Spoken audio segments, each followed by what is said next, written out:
Hello everyone, this is my 10th video on motor system examination. Today I will perform the deep tendon reflex. It is also known as proprioceptive reflex, muscle stretch reflex, myotatic reflex. So in this we have to perform the deep tendon reflex in upper limb, tricep, bicep, supinator, finger flexor reflex. In lower limb, knee and ankle reflex. And we can also perform the jaw jerk or mandibular reflex. There are various other deep tendon reflex. Example: scapulohumeral reflex, pectoralis reflex, latissimus dorsi reflex, clavicle reflex, pronator reflex. So these are not the one which is important to elicit in the exam. So today I will tell you the detail of only the reflexes which we generally perform in exams. Whenever we are eliciting the reflex, we should make sure that child should be relaxed, should not have any anxiety or tension. So for this there are various reinforcement methods. Example: Jędrysik maneuver, in which we will tell the child to hook their fingers together and forcefully pull their arms apart. Or we can tell the child to grit the teeth, take the deep breath, or we can talk to the child continuously, or we can tell the child to listen to some story from the parents at that time when we are eliciting the deep tendon reflex. There are various other reinforcement methods to divert the attention of the child. We have to grade the deep tendon reflex in a numerical manner. If it is absent, we label as a 0. If it is present but decrease, label as a 1 plus. Normally, we label as a 2 plus.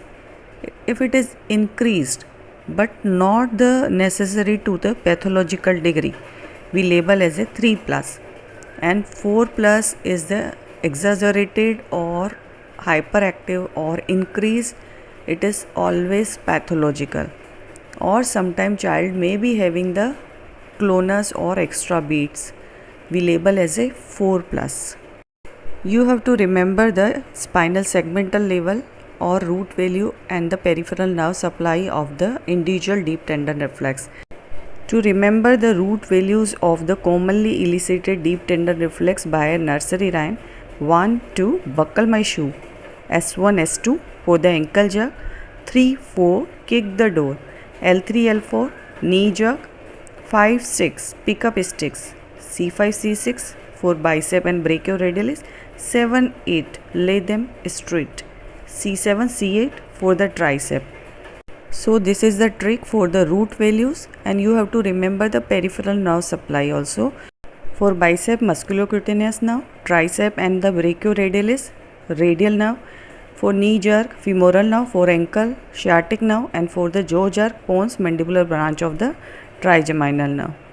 Now to elicit the bicep reflex, we have to hold the child's arm and we have to keep the elbow in our hand, and we have to keep our thumb over the bicep tendon and the position of forearm midway between the flexion and extension. Then we have to strike the hammer over our own thumb, and response will be flexion of elbow and slight supination of the forearm will occur.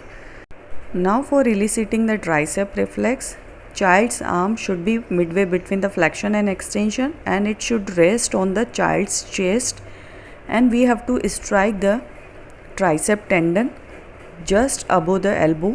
In response to this, there will be extension of elbow occur.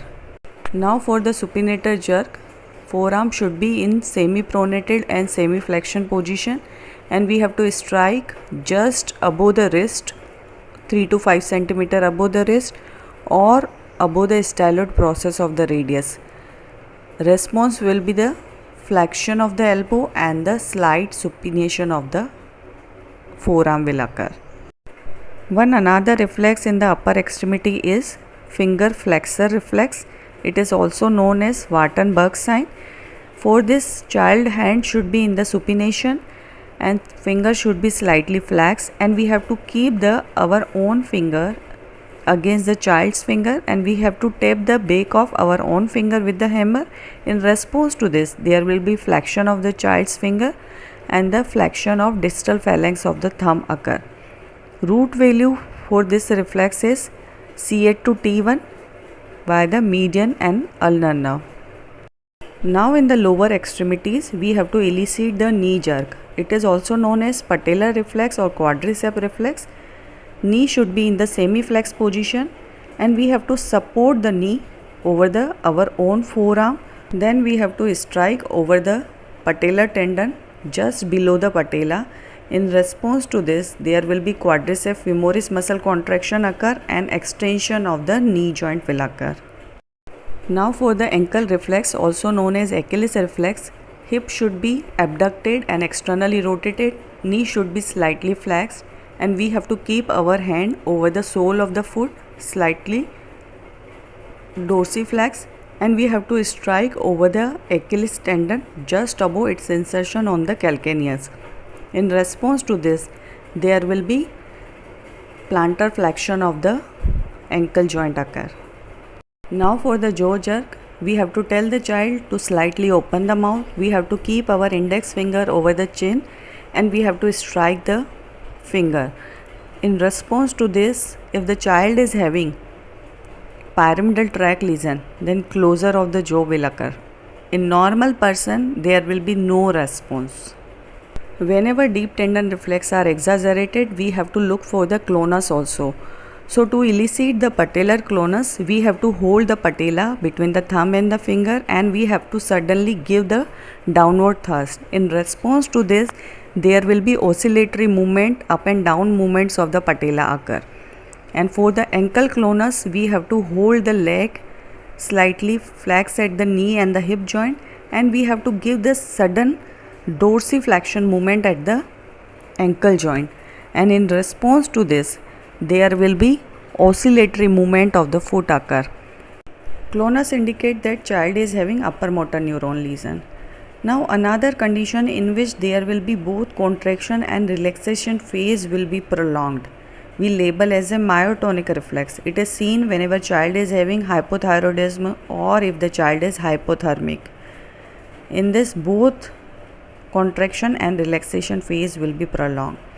Brisk deep tendon reflex or exaggerated deep tendon reflex will be seen whenever there is a UMN lesion, child is having tetanus or a strychnine poisoning, or sometime hysteria can also be there.